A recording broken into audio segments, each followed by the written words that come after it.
Pero bueno, vamos a eso.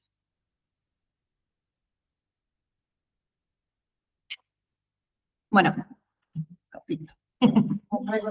para el video, yo soy Macarena Casasa, residente de tercer año de pediatría de la Nueva Clínica del Niño. Y bueno, lo que voy a hablar es de desnutrición. Entonces, antes de que empecemos a hablar de lo que es desnutrición, tenemos que englobar lo que llamamos malnutrición, ¿sí? Malnutrición compete la desnutrición, que dentro de la desnutrición tenemos emaciación, retraso del crecimiento y bajo peso. ¿Qué son estas cosas? La emaciación es un descenso brusco de peso grave con una talla conservada o levemente disminuida, ¿sí? Entonces, es cuando baja más el peso que la talla, ¿sí? Por lo general, por cuestiones graves y agudas. El retraso del crecimiento es cuando yo tengo la talla baja para la edad. Un nene que por tal edad tiene que medir tanto, mide menos de lo que debería. Y el bajo peso es cuando tengo un peso bajo para la edad. Tendría que pesar tanto, pesa menos, ¿sí? Todo eso es desnutrición.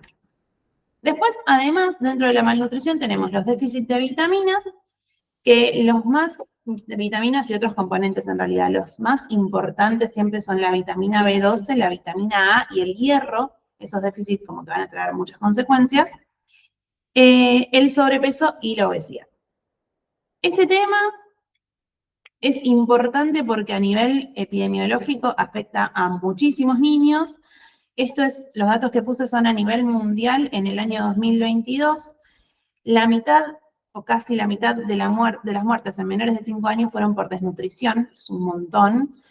Emaciación tuvieron 45 millones de niños, retraso del crecimiento 149 millones de niños, sobrepeso y obesidad 37 millones de niños. Esto, insisto, a nivel mundial en el año 2022. O sea que es algo que epidemiológicamente es recontra importante. Como les dije, acá vamos a hablar específicamente de lo que es desnutrición, ¿sí? Desnutrición infantil, esto es medio del libro la definición que puse, pero fíjense que dice, desequilibrio celular entre el suministro de nutrientes y energía y la demanda del cuerpo para garantizar el crecimiento, el mantenimiento y las funciones específicas. Si lo vemos así, es como muy biológico. La célula necesita esto, pero le estoy dando menos. Es recontra biológico. En realidad, la desnutrición es multifactorial y es necesario abordarla desde ese lado, no tan biológicamente. ¿Por qué? Porque está muy ligada a lo que es la falta de empleo, a lo que es la pobreza, a la violencia infantil y a la falta de acceso al sistema de salud, ¿sí? Obviamente que los niños que tengan este tipo de carencias van a estar mucho más expuestos y por ende va a haber mucha más mortalidad infantil en esas áreas socioeconómicas de bajos recursos, ¿sí? Bueno, con respecto a la clínica, a la afectación orgánica de la desnutrición, ¿por qué no es solamente, bueno, el paciente bajó de peso o bajó de talla? Tenemos que saber que a nivel cardíaco, ¿sí? Las miofibrillas cardíacas van a estar adelgazadas. Entonces, el corazón tiene menor contractilidad. Además, hay desequilibrio de electrolitos, ¿sí? Entonces, ¿qué pasa? Disminuye el gasto cardíaco, empieza a haber arritmias. Por otro lado, también tenemos menos masa muscular en lo que son los músculos respiratorios. Por ende, y además del desequilibrio electrolítico, vamos a tener una deficiencia ventilatoria y una falta de respuesta o una menor respuesta en pacientes con hipoxia, por ejemplo, ¿sí? No pueden ni siquiera respirar bien. Va a haber desequilibrio hormonal, un montón de hormonas se ven afectadas, la hormona del crecimiento, el cortisol, la insulina, un montón. Vamos a tener hipoglucemia en el paciente desnutrido, por ende, mucha gluconeogénesis, el cuerpo queriendo fabricar glucosa, por ende, vamos a perder músculo esquelético. A nivel cerebral, reducción del número de neuronas, reducción de la sinapsis, de la mielinización, entonces vamos a tener como consecuencia un cerebro adelgazado con menos corteza y un crecimiento lento, que esto es clave porque estamos hablando de niños, donde el cerebro más tiene que desarrollarse, entonces puede dar consecuencias a largo plazo. Falla en la inmunidad porque va a haber atrofia del timo, de los ganglios linfáticos y de las amígdalas. Además va a haber reducción de los linfocitos TCD4 y de inmunoglobulina A. Entonces son nenes mucho más expuestos a enfermedades. Y por el lado de lo que es gastrointestinal, atrofia vellosa, pérdida de las disacariasas, hipoplasia de las criptas, alteración de la permeabilidad, todo lo que va a dar mala absorción. Entonces, como que va a terminar una bola de nieve. Cada vez peor. Estas son cosas clínicas que podemos ver en un paciente desnutrido, moderado grave, ¿no? Claramente no un nene solamente que bajó un poquito de peso. Y si hablamos de clínicas de desnutrición graves, tenemos que hablar de estas dos que ya las conocemos, marasmo y kwashiorkor, que me sale mal la palabra. ¿Cuáles son las diferencias? Primero, la edad de presentación. Kwashiorkor se da más que nada en mayores de 2 años y marasmo en menores de 18 meses. Y por otro lado, lo que está faltando en la dieta, ¿por qué la desnutrición? En el marasmo vamos a tener una deficiencia calórica general. Es un nene que no le estoy aportando calorías. Entonces, ¿qué va a tener? Y bueno, va a tener muchos pliegues, va a tener la piel reseca, el pelo que se cae, las uñas quebradizas. Obviamente no va a tener nada de grasa, ¿sí? Eso más que nada. Vemos un nene desnutrido, con bracitos finitos, que se le ven los huesos. Eso es el marasmo. En cambio, el kwashiorkor lo que es una desnutrición, pero lo que está faltando es la proteína. Son nenes que por ahí, por vivir en condiciones de pobreza, se alimentan mayormente de carbohidratos. Entonces están descritos, de hecho, en poblaciones que se alimentan con granos de maíz, que tienen poca proteína. Entonces, además de perder todo lo que pierde un desnutrido, pierde proteína justamente. Tienen hipoalbuminemia y al tener hipoalbuminemia empiezan a tener edema. Edema e hígado graso. Esas son las dos cosas más importantes, ¿sí? Después, obviamente, van a tener menos músculo, van a poder estar anémicos y todo eso, pero lo importante, lo que lo caracteriza es esto, que tienen una hipoalbuminemia, hipoproteinemia, por eso tienen edema, y por eso no se los ve quizás tan adelgazados, pero en realidad es que están edematizados. Bien. Vamos a la etiología de la desnutrición. La desnutrición puede ser primaria, secundaria o mixta. La primaria es la que va a estar bien asociada a lo que es socioeconómico, ¿sí? Se da porque el nene no está ingiriendo calorías por la inanición. La secundaria va a ser por otra enfermedad subyacente, por ejemplo, no sé, cáncer, una mala absorción, como una celiaquía. El nene sí está recibiendo alimentación, pero por algo no puede, digamos, aumentar de peso o de estatura. Y la mixta es cuando se dan las dos cosas. Y ahora frenemos. ¿Por qué? Porque no podemos seguir hablando de lo que es desnutrición sin saber cómo hacer un examen físico de un nene que está nutrido o desnutrido, ¿sí? O malnutrido. Tenemos que saber cómo es la normalidad y qué buscar para poder diagnosticar. Entonces, si queremos evaluar el estado nutricional de un niño, tenemos que evaluar los datos antropométricos, ¿sí? Peso, talla, perímetro cefálico, circunferencia del brazo. Y hay un montón, porque después está la estatura sentado, el perímetro de la cintura, o sea, hay muchas cosas que medir. El perímetro cefálico saben que se mide hasta los 2 años. El peso y la talla en todos, desde el nacimiento. Y la circunferencia del brazo, ahora vamos a hablar porque es importante. Vamos a empezar con el peso. Y la cosa, lo que yo quise hacer hincapié acá, todos sabemos subir un nene a una balanza, pero quiero que, esto lo saqué del libro verde de la SAP, y es la reglamentación de cómo se debería pesar, cómo se debería medir, para que no falle y para que sea lo más exacto posible. El peso, primero lo tenemos que pesar al nene en una balanza adecuada. ¿Qué es una balanza adecuada? Hasta los 2 años en la balanza esa que están sentaditos, la de bebés, y después ya en la que van parados, ¿sí? Se usa esa de báscula y no se usa la de baño, la que es como que gira, la que es un círculo que gira. Sí se pueden usar obviamente digitales, pero no esa. Y las balanzas, en lo posible, tendrían que estar por reglamentación calibradas cada 3 meses. El nene se tiene que pesar sin ropa, o si lo pesamos con ropa tenemos que poder descontar lo que pesa. Y esto es importante, se pesa hasta los 10 gramos en lactantes o 100 gramos en los nenes más grandes completos. ¿Qué significa esto? Supongamos que yo peso un lactante, y el lactante, la agujita, me queda entre 7,560 y 7,570, ¿sí? Me queda como ahí en el medio. Bueno, se dice que pesa 7,560, porque los que pesó completo son los 560, a los 570 no llegó, ¿me explicó? Lo mismo en un niño, si lo peso y pesa entre 18,700 y 18,800, se dice que pesa 18,700. Se dicen los 100 gramos completos en los niños grandes y los 10 gramos completos en los lactantes. ¿Se entiende? Bien. Salvo, bueno, que sea obviamente una balanza digital que te va a dar el número exacto. Bueno, así se pesan los nenes, entonces, si estamos haciendo un seguimiento, lo ideal es que se pesen siempre en la misma balanza y a la mañana. Que también lo mismo si lo pesas después de comer y todo eso es un lío. Talla. ¿Cómo se mide un nene? Bueno, acá lo mismo. Hasta los 2 años se los mide como en la primera imagen, acostados, ¿sí? No sí o sí hay que usar el tallímetro que conocemos, el que es como un palo con los dos cosos, pero sí se pide que sea sobre una superficie lisa y dura, que está acostado, puede ser con un metro sobre la superficie. Lo ideal es que vos puedas hacer tope al nivel de la cabeza, siempre con un ayudante que le sostiene la cabeza en el tope, y vos vas al lado de los pies, le pones los pies en 90 grados exactos y el tope tiene que tocar el talón de los pies. Porque a veces los nenes te ponen medio en punta, si toca la punta, no, tiene que tocar el talón.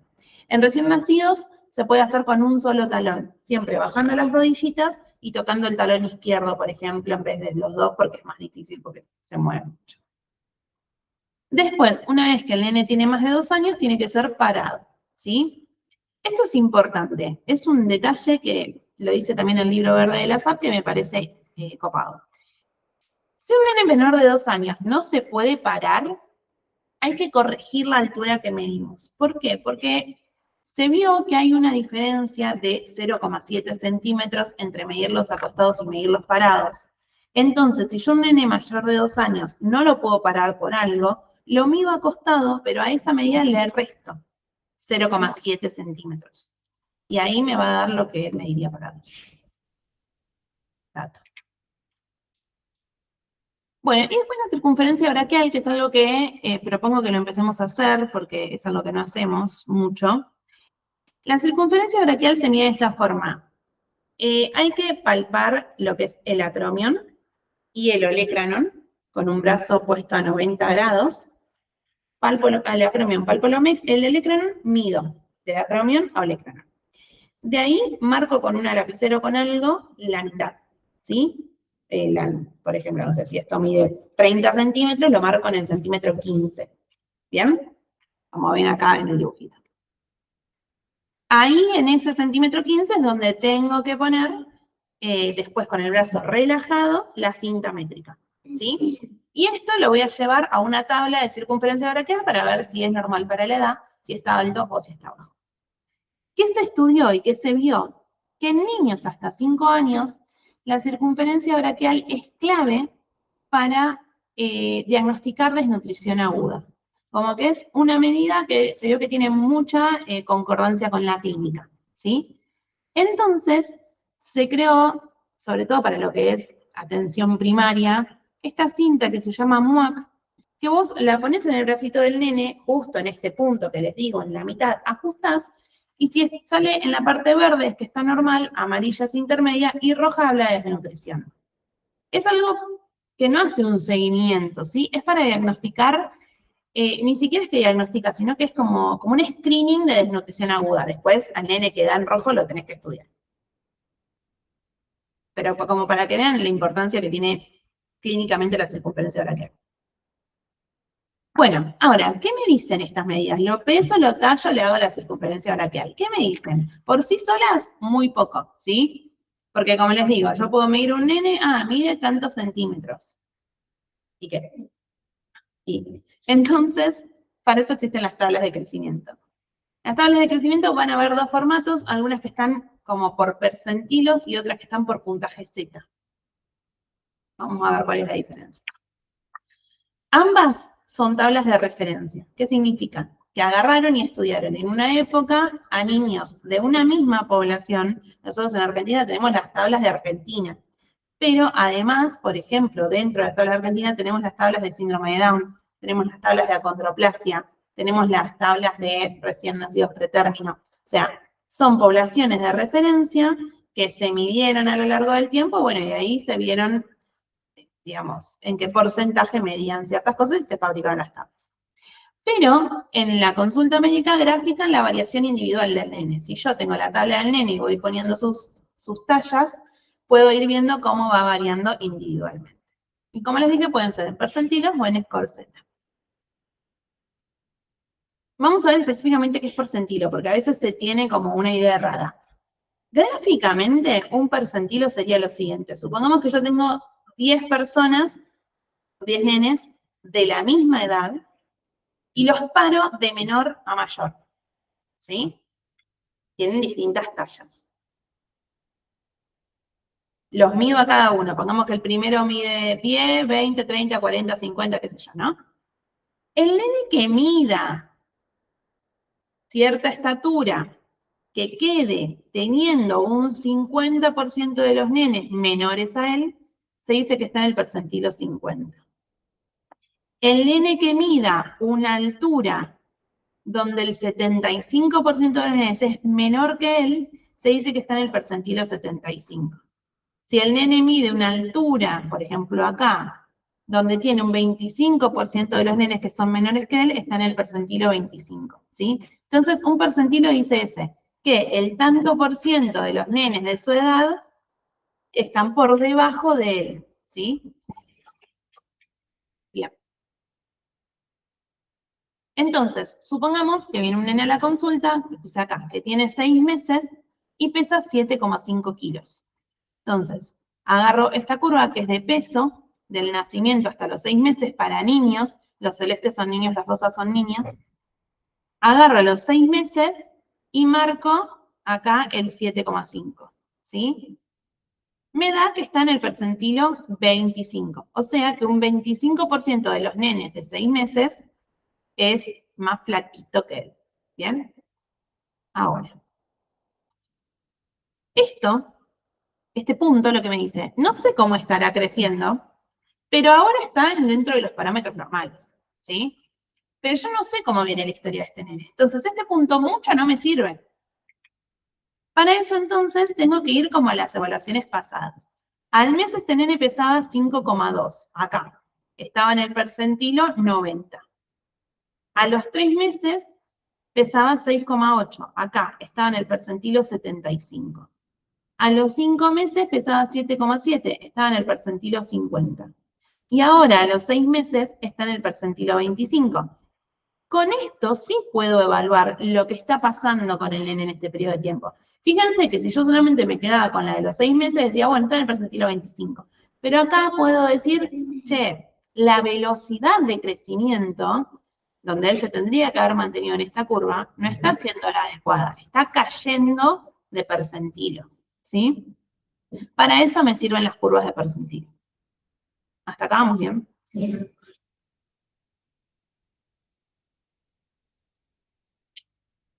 Entonces,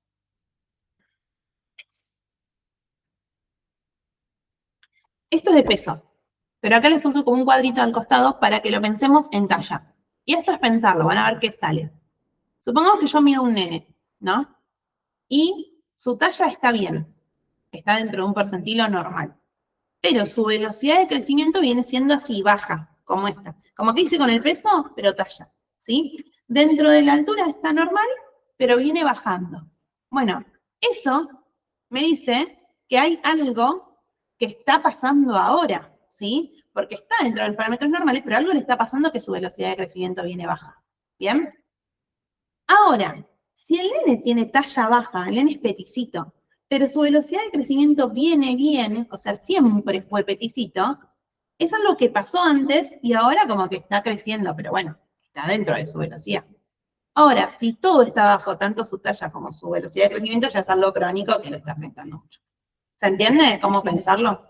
Bien. Bueno, acá lo que les puse es otra tabla, como lo que les dije, que es el puntaje Z, ¿sí? Fíjense que en vez de decir percentilo 50, 25 y todo eso, dice 0, 1, 2, 3, menos 1, menos 2, menos 3. ¿Qué es esto? El 0 sería un equivalente al percentilo 50, ¿sí? Es como la mediana, ¿bien? Ahora, estos son, el puntaje Z son los desvíos estándar de esa mediana. Un nene que no está en el percentilo 50, está por debajo, se desvía un menos 1 de ese valor, ¿sí? O más 1, más 2, más 3. Entonces, eso sería el Z. Cuando yo digo tiene un Z menos 1, es que está un desvío estándar por debajo de la mediana. ¿Me explico? Sí. No, no funciona, me parece. ¿Tienen calor? Yes.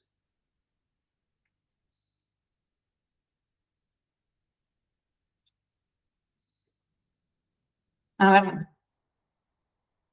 No. Está roto esto. Este coso. Ah.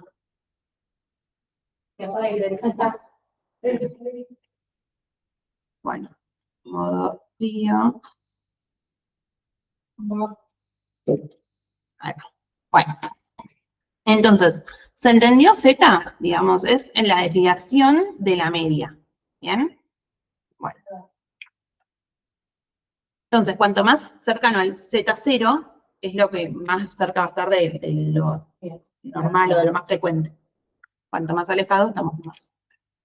Bueno, ahora, esto también es importante tener en cuenta que el peso es sensible a enfermedades menores. Por ejemplo, un nene que durante una semana tiene diarrea va a bajar de peso.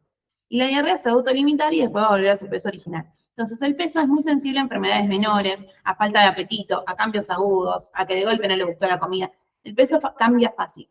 En cambio, la altura, la talla, ya cuando se ve modificada es porque estamos hablando de enfermedades graves o de enfermedades crónicas o de ya algo más a nivel medio ambiente que está afectando. O sea que ver una talla afectada me tiene que llamar más la atención que ver un peso eventual. Volviendo a desnutrición. Hasta acá entonces todo lo que es antropometría quedó. Bien, volviendo entonces a la desnutrición.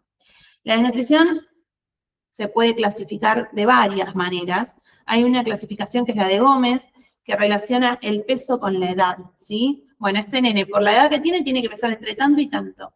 Sirve, pero es lo que les decía hoy, el peso varía mucho con enfermedades medio banales, entonces como que no nos habla tanto a nivel profundo de la desnutrición.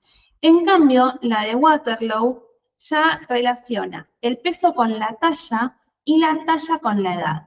Entonces, es la que va a ser un poco más precisa.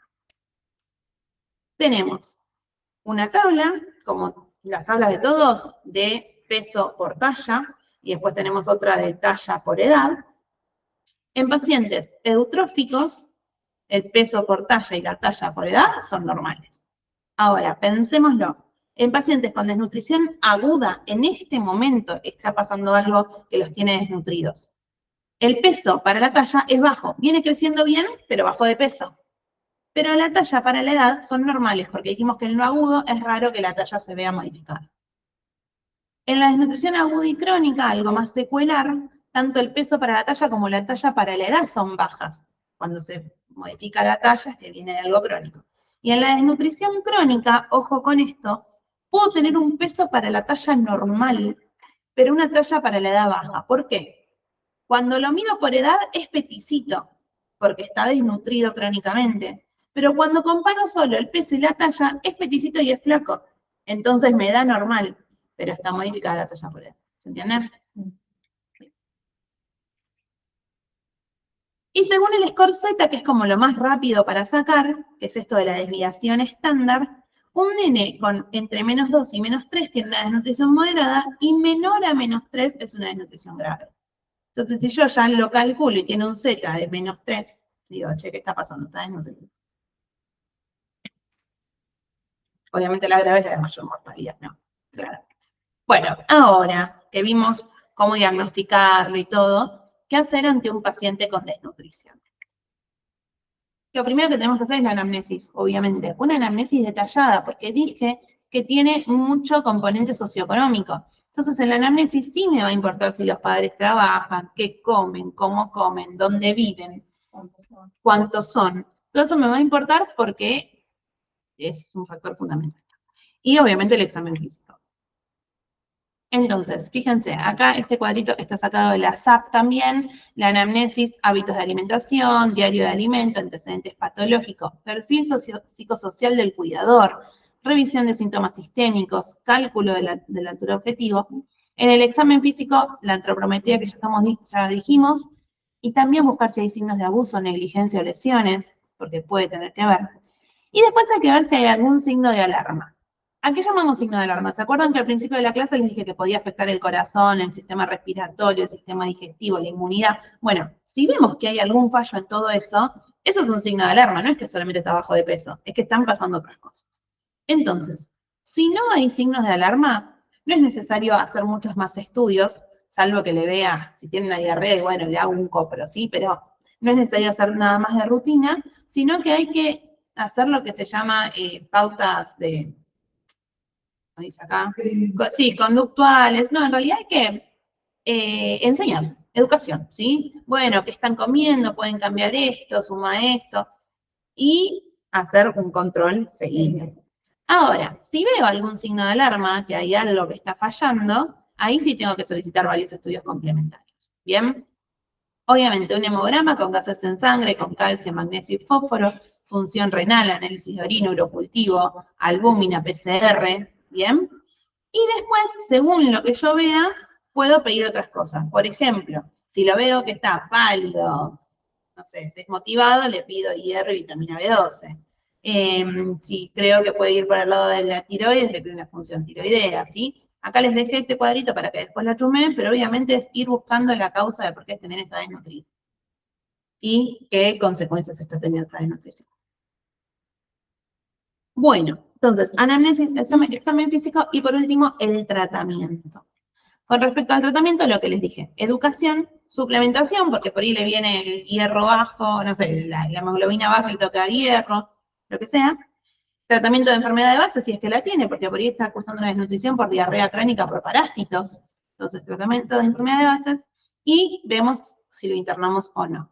La realidad es que lo que se interna es la desnutrición grave. ¿Bien? ¿Por qué? Porque lo que dijimos es que es la que tiene más índice de mortalidad.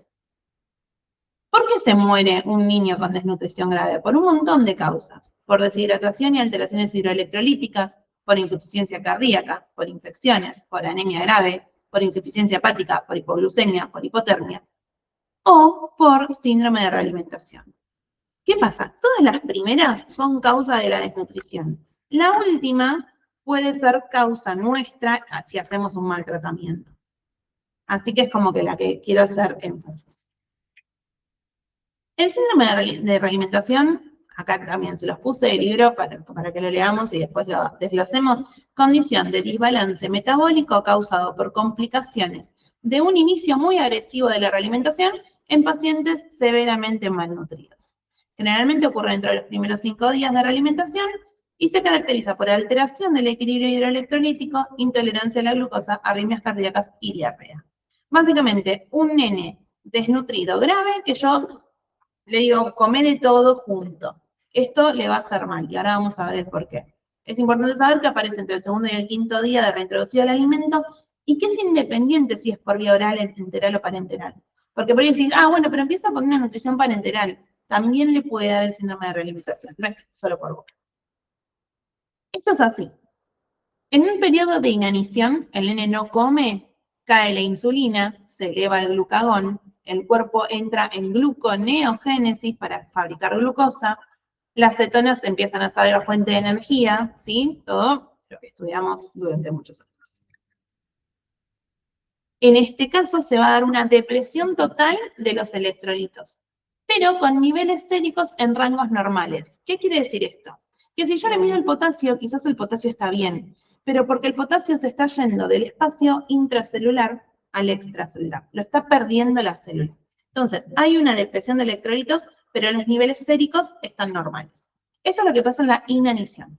Cuando yo le doy de comer al nene, lo realimento, aumenta la glucemia, obviamente, por ende aumenta la insulina, por ende se empieza a fabricar glucógeno, grasas y proteínas, y empieza a entrar todo de vuelta a la célula. Empieza a entrar la glucosa, el fósforo, el magnesio, el potasio, todo vuelve a ingresar a la célula. ¿Y qué me da esto? Una caída muy rápida de los valores séricos. ¿Me explico? Porque de golpe todo se va para la célula, entonces de golpe tengo hipofosfatemia, hipomagnesemia, hipocalemia, hipoglucemia, porque baja todo de la sangre, si lo hago rápido. Bueno, entonces esto que les dije recién, hipofosfatemia, hipopotasemia, hipomagnesemia, se empieza a liberar mucha insulina que es antinatriurética, entonces me da edema, hiperglucemia y deficiencia de tiamina que se usa para el metabolismo de los hidratos de carbono. Bueno, entonces, todo esto puede causar un montón de cosas que no las voy a leer, pero obviamente complicaciones a nivel cardíaco, respiratorio, renal, neurológico, hematológico, porque obviamente tengo todos los electrolitos muy bajos, ¿sí? ¿Cómo se previene el síndrome de realimentación? Están estas tablas, que lo que dicen es, según lo que pesa el niño y cuánto riesgo tenga, según la desnutrición que tenga, cuántas calorías por kilo por día les tengo que dar, ¿sí? Y cómo tengo que ir progresando esas calorías. No nos vamos a meter a analizarla mucho, pero fíjense que en un nene que pesa entre 11 y 20 kilos le doy 75 calorías por kilo, es poco, ¿sí? Se empieza a nutrir de a poquito y progresando lentamente. Obviamente que una vez que el síndrome de realimentación ya está instaurado, lo que queda es empezar a corregir los electrolitos e intentar hacer el soporte, ¿no? Lo que tenemos que hacer es intentar prevenirlo. ¿Alguna consulta?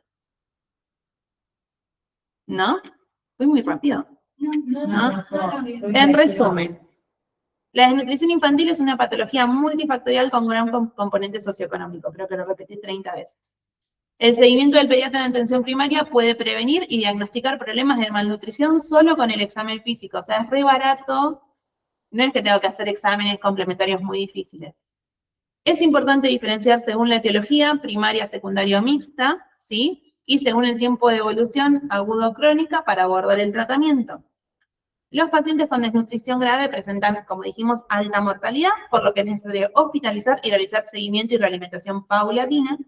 Y esto es importante, percentilar a los pacientes no es un ejercicio teórico que me siento y digo percentilar, no, es una herramienta esencial para poder hacer un verdadero seguimiento de su crecimiento y abordar a tiempo cualquier intervención.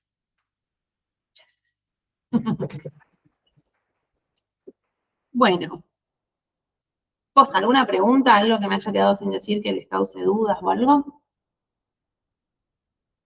Vamos a cortar. No, todo claro, Maca, gracias. Buenísimo.